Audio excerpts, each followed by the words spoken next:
Okay student, अपना हॉर्ट से related factor के अंदर क्रॉनिक इरिटेशन तक का अपना हो गया था कि उसमें यह था कि अगर लंबे टाइम तक कोई केमिकल से अगर कोई क्रॉनिक इरिटेशन हो तो वो भी आगे जाके कैंसर है उसको डेवलप कर सकता है। नेक्स्ट फैक्टर आता है अपना हॉर्ट से रिलेटेड इम्यूनोलॉजिकल फैक्टर। तो अगर अपन लोग इम्यूनोलॉजिकल फैक्टर की बात करें तो अपन कंफर्म नहीं बोल सकते कि हर जिसकी इम्यूनिटी कम है उसको कैंसर होगी, लेकिन कुछ इस तरह के भी अपने देखने को मिला है जिनकी इम्यूनिटी लो होती है उन लोगों में कैंसर डेवलप होते हैं।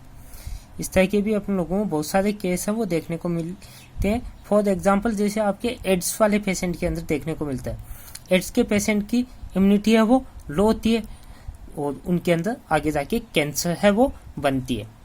अपन लोग ये नहीं बोल सकते कि हर केस के अंदर ऐसा ही होता है, लेकिन फिर भी इस तरह के अपने पास बहुत सारे एग्जाम्पल हैं कि अगर आपकी इम्यूनिटी लो है तो वो भी आगे जाके कैंसर को डेवलप कर सकती है।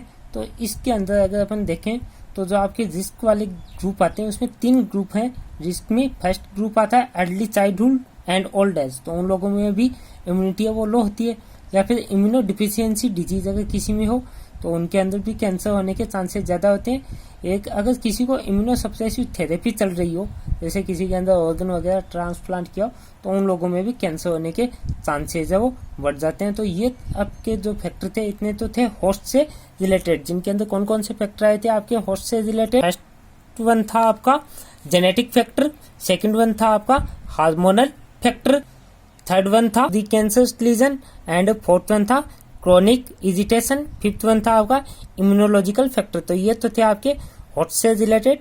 अब इसके बाद है नेक्स्ट आता है आपका इन्वायरमेंटल फैक्टर।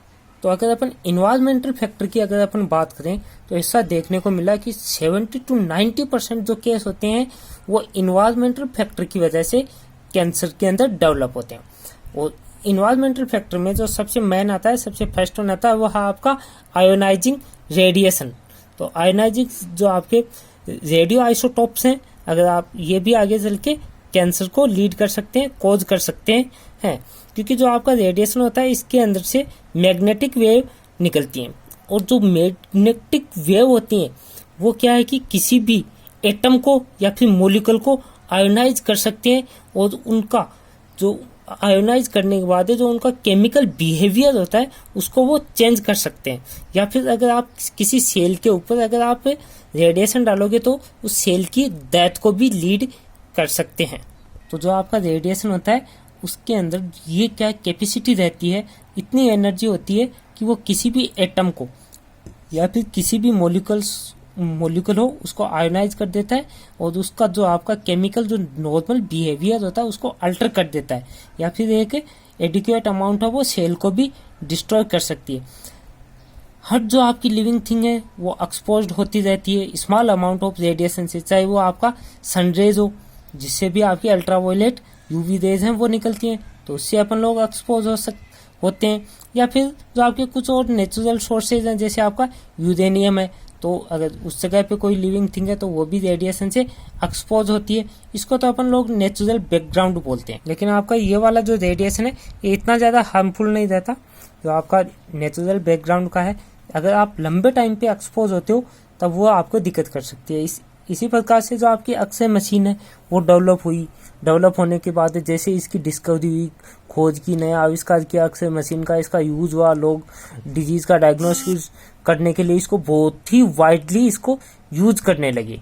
तब तक उन लोगों को पता नहीं था कि इसका हार्मफुल इफेक्ट भी हो सकता है, लेकिन आगे जैसे ही इस फील्ड में और जांच हुई और रिसर्च हुई तब जाके पता चला कि ये कैंसर को भी लीड करती है। अब ये कैंसर को लीड तो करती है अक्सर अपन जो काम में लेते हैं नॉर्मल डायग्नोसिस में, लेकिन कितनी अमाउंट है जो आगे चल के हार्मफुल इफेक्ट करती है इसका अभी तक पता नहीं चला। कि जो कोई भी आइसोटोप है, जो भी अपन रेडिएशन थेरेपी देते हैं उसकी कितनी अमाउंट अपन लोगों को देनी चाहिए, और उससे ज़्यादा अगर अपन लोगों ने दे दी तो वो आगे जाके हार्मफुल होती है, इसका अभी तक पता नहीं चला। इसी प्रकार से और भी बहुत सारी खोज हुई, अपन लोगों ने आइसोटोप्स हैं उनकी खोज की जिनका अपन लोग एनर्जी के रूप में काम में लेते हैं। फॉर एग्जांपल कोबाल्ट साल्ट है, आयोडीन है, इन लोगों को अपन काम में लेते हैं।